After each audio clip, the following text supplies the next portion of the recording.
День добрый, панове! Вёска Прусіна, Костюковицкий район, Могилевская область, Республика Беларусь. Вось рассказывать, поважанное панство, что вось гэту вёску Прусіна заснавали прусаки.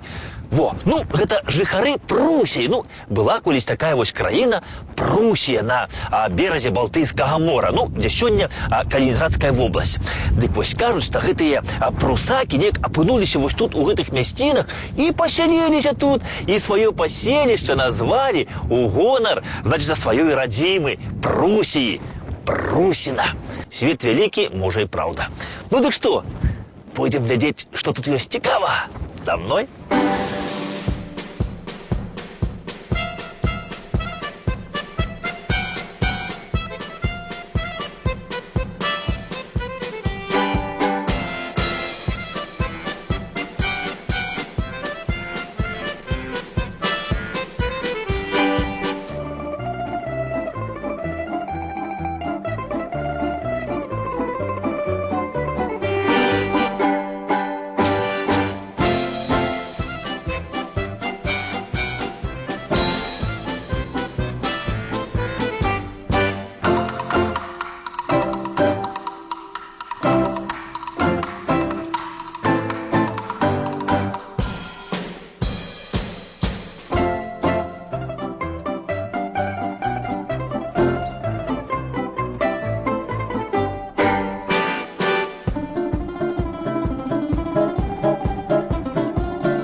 Так ці не так, панове, ну ўсё было, Бог яго ведае. Ну, але вось дакладна вядома, што менавіта от у 1722 годзе і была заснавана вось гэтая вёска Прусіна. Праўда, тады называлася она не Прусіна, а Прусіна-Слабада. Ну, а слабодамі, слабодкамі называлі паселішчы, значыцца, дзе жылі людзі, якія былі...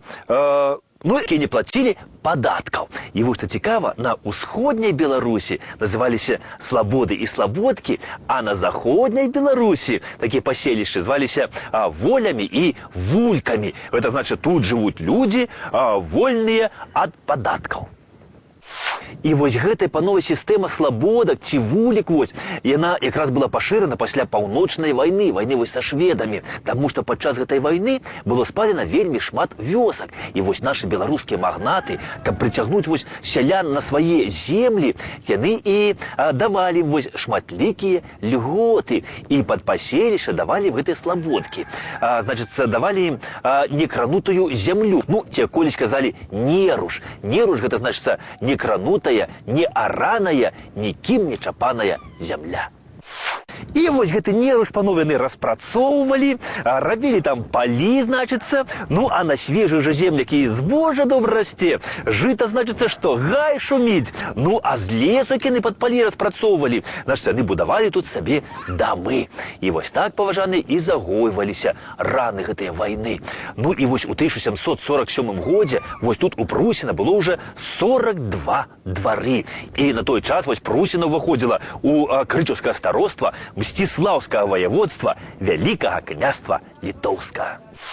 І аб дабрабыце вось гэтых зямель, панове, тут на той час клапаціўся, значыцца, пад чашы Вялікага княства Літоўскага Геранім Радзівіл. Ну, ось Геранім Радзівіл, ён, панове, жаніўся аж 3 разы, але дзетак у яго так і не знайшлося незгоднай жонкаю. Ён, бедненькі, бездзетны, так і памёр. Ну, і вось усе ягоныя ўладанні перайшлі да брата, да Радзівіла Рыбанькі, во. Ну, а вось Крычаўскае староства, то Радзівілу ўзялі і падаравалі маршалку надворнаму Ежы Мнішаку.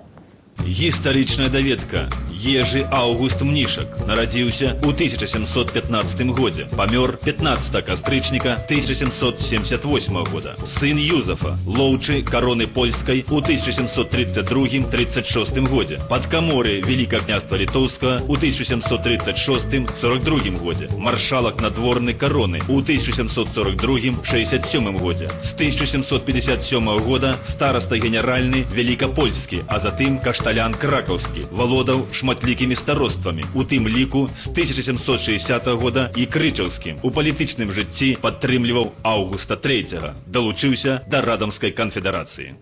Дарэчы, панове, вось гэты род Мнішакаў, ён сам паходзіў з Чэхіі. Ну, а ў Польшчы яны сілі недзе ў 16 стагоддзі. Ну, і вось пасля першага падзелу Рэчы Паспалітай вось гэтыя ўсе землі разам з Прусіна адышлі да расійскай імперіі. Ну, і вось Кацярына II прапанавала ежы Мнішаку, каб ён прысягнуў ёй на вернасць. Ну, маўляў, калі ты мне прысягнеш на вернасць, то ты надалей застанешся вось кіраваць гэтымі землямі. І Прусіна, значыцца, у тым ліку. Але ежы Мнішак адмовіўся прысягаць рускай царынцы Кацярыне II. Ну і раз ежы Мнішак адмовіўся, значыцца, прысягаць на вернасць Расіі, то ў яго гэтую землю адабралі. Кацярына II гэтую землю ў яго забрала, вось Прусіна, і перадала ў вечнае карыстанне графу Пацёмкіну. А граф Пацёмкін, атрымаўшы вось гэтыя землі, узяў і ўсіх гэтых вольных людзей, якія не па сваёй волі патрапілі ў расійскую імперію, перапісаў у прыгонныя сялянні. Ну і, канешне, вольных людзей, вось, значыцца, якія жылі ў раней вольнай краіне пад назвай Вялікае княства Літоўскае, дзе дзейнічаў статут Вялікага княства Літоўскага, дзе была Магдебургія, вось гэтыя дзеянні графа Пацёмкіна абразілі і прынізілі. Як гэта так? Мы вольныя людзі, якія мы прыгонныя сяляне. Ну і яны вырашылі напісаць ліст, значыцца, скаргу Кацярыне II. Ну, яны думалі, што ў расійскай імперіі можа так, як і ў Вялікім княстве Літоўскім, калі які магнат павышае свае правы, значыцца, то адразу скаргу каралю, з Варшавы прыязджае камісія на гэту скаргу, разглядае тут, і калі трэба магната паставіць на месца, то яго на месца ставілі. Ну, адным словам, дзейнічаў закон, ніякіх свавольстваў. Але расійская імперія, панове, гэта была іншая краіна. І Кацярына II на скаргу на Пацёмкіна дала ім свой адказ. Сюды прыбылі людзі з бізунамі, выстралілі ўсіх і сказалі: гэта вам не там, гэта вам тут, гэта вам не Вялікае княства Літоўскае, а расійская імперія. І назаўсёды цяпер забудзьцеся такія словы, як свабода, воля і незалежнасць. Цяпер вы не вольныя людзі, а прыгонныя сялянне графа Пацёмкіна. Аля ўхлеўся і ўсыпалі ім такіх бізуноў, што тут усе зразумелі, куды яны патрапілі. Граф Пацёмкін, паважаны, ён бязлітасна рабаваў усю тут усходнюю Магілёўшчыну. Ну, што ж вы хочаце? Чужыя землі, чужыя людзі. Рабой бяры, што хочаш. Ну, што адбывалася тады вось тут у Прусіна, сказаць, конечно, цяжка. Вядома толькі, што ў 1799 годзе тут стаяла 28 двароў і пражывала 158 жыхароў, а 111 з іх было ва ўцёках. Уцякалі ад такога вось новага жыцця. Ну, а тыя, хто заставаліся, ну, ты куды дзенешся? Трэба жыць. Як кажуць на Беларусі, сцерпліваліся і жылі. А куды ж ты, братка мой, ужо дзенешся?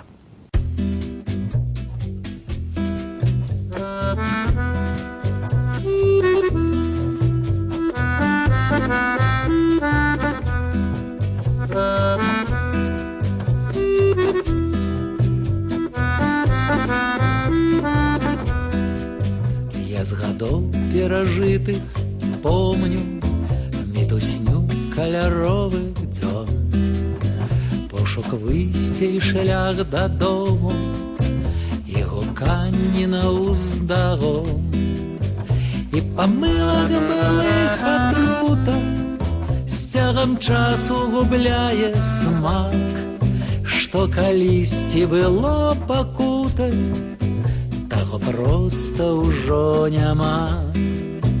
І памылак былых атрута з цягам часу губляе смак, што калісьці было пакутай, таго проста ўжо няма.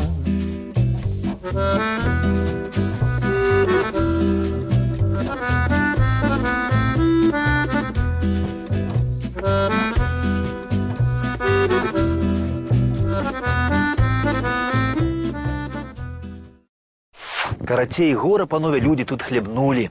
А далей там пачалася яшчэ вайна 1812 года, дзе таксама не соладка тут ім прыйшлося. Ну, а пасля вайны ўжо, пачалі адбудоўвацца, жыта сеяць і жыць, значыць. Ну, і вось у сярэдзіне 19 стагоддзя Прусіна ўжо становіцца цэнтрам маёнтка Клімаўскага павета Магілёўскай губерніі. Ну, а набывае сабе гэты маёнтак вось штабс-капітан Рэсестар.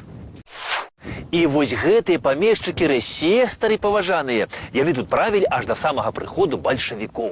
А тут у іх у Прусіна стаяў шыкоўны дом. А тут на ўзгорках у іх стаяла 3 ветракі, дзе малолі збожжа. Ну, а таксама быў хлебазапасны магазин, клапаціліся на абсялянах. Ну, на неўраджайны год, значыцца, у гэтым магазине захоўвалася збожжа. А вось тут, на гэтай рэчачцы Крупня, у іх стаяў вадзяны млын.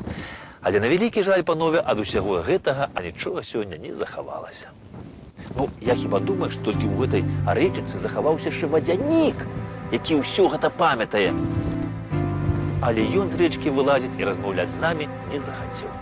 Ох, сэрца, ох, на балоце мох, 7 гадоў хлопец па дзяўчыне сох. 7 гадоў хлопец па дзяўчыне сох. 7 гадоў сох, высаху былінку, пакахаў дзяўчынку, нібы залацінку. Пакахаў дзяўчынку, нібы залацінку. 7 гадоў хлопец па дзяўчыне сох. 7 гадоў сох, ды не ажаніўся. На сухой галінцы, ды закалаціўся.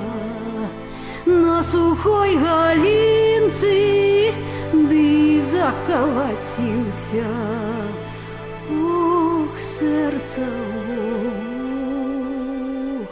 На вялікі жаль, панове, вось у Прусіна нічого не захавалася і ад цудоўнейшага вінакурнага завода, на якім, кажуць, выраблялі добрыя спіртусовыя напоі. І вось гэтыя памешчыкі рэсестары, кажуць, гэты вось напоі адпраўлялі на Расію. Ну і пакідалі ў сябе, конечно, Беларусі крыху там, бо тым больш, што ў іх вось тут у Прусіна стаяла аж 3 карчмы. Ну, я там частенька вечарком, значыцца, збіраліся мясцовыя хлапцы пагаварыць аб жыцці. Ну і пры гэтым ужыць культурна некалькі кілішкаў напояў з мясцовай вінакурні. Ну, карацей, жылі тут людзі, працавалі, сеялі жыта, саджалі бульбу, жалі, касілі, у карчомку хадзілі. Ну, а у святую нядзельку і на святы ішлі да царквы. Царква, кажуць, у Прусіна. А тут яшчэ была першая пабудавана ў часы Вялікага княства Літоўскага, але пра яе лёс ніхто нічога не ведае. А вось гэта царкоўка была пабудаваная тут у 1863 годзе. Ну, і я хачу сказаць, паважанае панства, што была она пабудавана ў сярэдзіне 19 стагоддзя, дзейнічае вось яна і па сёння, сюды ходзяць людзі маліцца Богу, і пабудавана она была ў 19 стагоддзі, але яе чамусьці няма ў энцыклапедыі праваслаўныя храмы Беларусі.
Вось гэтую царкву Казанскай Божай Маці, паважаныя, будавалі самі мясцовыя жыхары, прыхажанне. І прыхажанне збіралі і грошы на гэтую царкву. Але вось ініцыятарам будаўніцтва тут царквы і кіраваў усім будаўніцтвам быў пан Дмітрий Афанасьевич Бонч-Бруевич.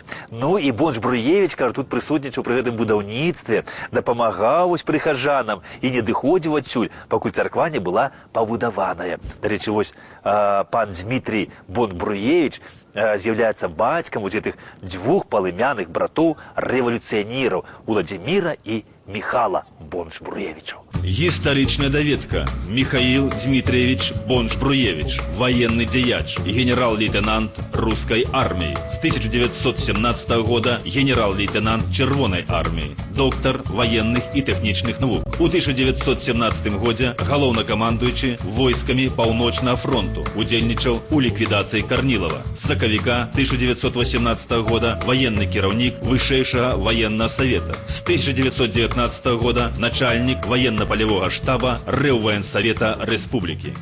Уладзімір Дмитриевич Бонч-Бруевич, професійны рэвалюцыянер, савецкі, дзяржаўны і партыйны дзеяч, гісторык, этнограф, мастацтвазнавец, доктар гістарычных навук. С 1896 года у эміграцыі арганізаваў дастаўку ў Расію рэвалюцыйнай літаратуры і друкарскіх станкоў. Разам з Леніным супрацоўнічаў у Іскры, член камітэта рэвалюцыйнай абароны Петраграда, старшыня камітэта па барацьбе з контррэвалюцыяй і сабатажам. У 1921 годзе кіраўнік спраў Савета народных камісараў РСФСР. Дык вось, панове, бацька гэтых дзвюх палымяных братоў вось рэвалюцыянераў Дмитрий Бонч-Бруевич нарадзіўся вось тут, у Прусіна. Ну, калі больш дакладна, то вось у гэтай вёсачцы Кулігаеўка, так яна колись звалася. А зараз Кулігаеўка злілася з Прусінам у адной. Цяпер гэта адна вёска Прусіна. А гэту вёсачку, цяпер Кулігаеўку і Прусін раздзяляе толькі рэчачка Крупня. А калісьці вось эта Кулігаеўка належала Бонч-Бруевічам.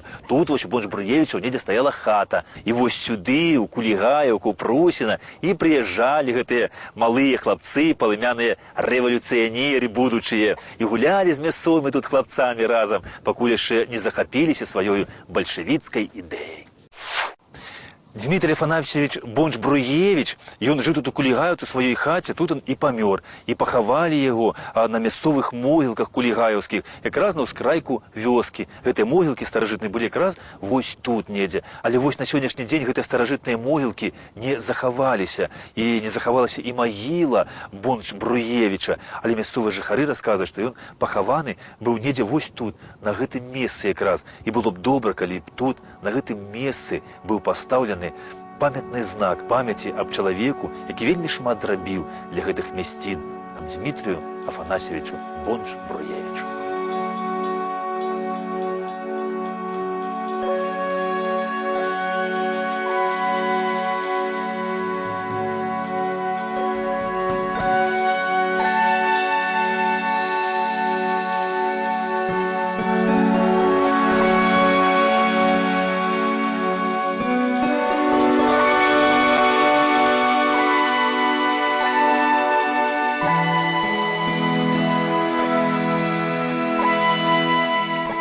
Дмитрий Афанасьевич Бонч-Бруевич, ён быў чалавекам вельмі набажным.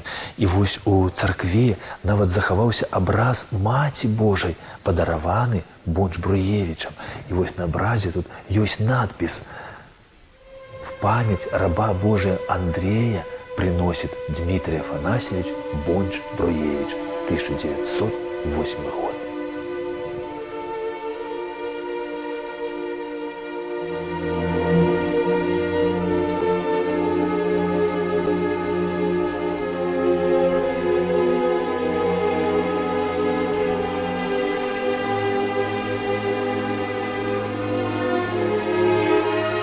Вось часы тады былі цяжкія, панове, вось бацькі церквы будавалі, а сыны гэтай церквы разбуралі. Правда, вось не самі браты Бонч-Бруевічу гэтую царкву закрывалі, а іхнія вось таварышы па партіі. Калі сюды прыйшлі бальшавікі, то царкву вось гэту прусінскую яны адразу зачынілі і ператварылі яе ў склад. А пазней былі зафарбаваны вось фрэскі царкоўныя, і царква была ператворана ў клуб вясковы. І вось толькі напрыканцы мінулага стагоддзя храм, будынак быў вернуты праваслаўным вернікам. І людзі папрыносілі ўсе абразы, якія нахавалі дома да лепшых часоў. І сёння тут у храме гучыць Слова Божае: «Возлюбі бліжняга свайго, як самога сябе, і тады сваркі ўсе на зямлі скончацца».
Побач з царквой, паважаныя, ёсць вось цудадзейная крынічка. Тут б'е некалькі ключоў. Да прыходу бальшавікоў тут стаяла вялікая каплічка. Тут было 2 купальні, дзе акуналіся людзі ў святой вадзе.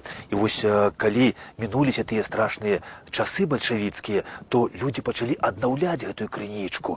Вось паставілі тут калодзеж, крыжык. І вось за вадой гэтаю святою прыязджае народ сюды з усяго наваколля. Кажуць, гэтая вада крынічная лечыць ад шматлікіх хвароб. І яшчэ мясцовыя жыхары расказваюць, што гэта крынічка пачала, кажуць, біць якраз у той дзень, калі ў Прусіна быў асвечаны першы хрысціянскі храм. Але вось у якім годзе гэта ўсё было, ніхто не ведае.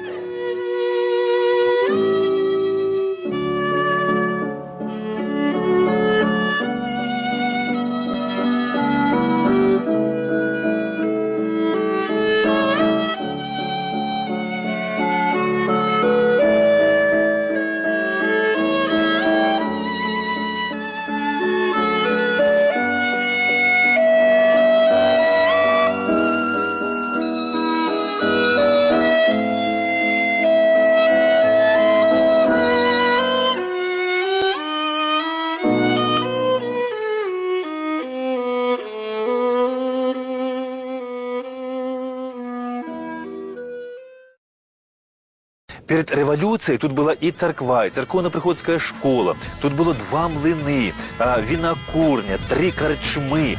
Ну, а апошнім уладаром вось Прусіна гэта быў дваранін Самерсет Ресестер. Але вось аб лёсе ягоным, на жаль, анічога невядома. Ну что ж, панове, час развітвацца. Так что вам кажу да пабачэння. Ну а з Касцюковіцкай землёй я, панове, яшчэ не развітваюся. Так что сустрэнемся на Касцюкоўшчыне праз тыдзень. До сустрэчы! Добрый день. Как дела? Супер!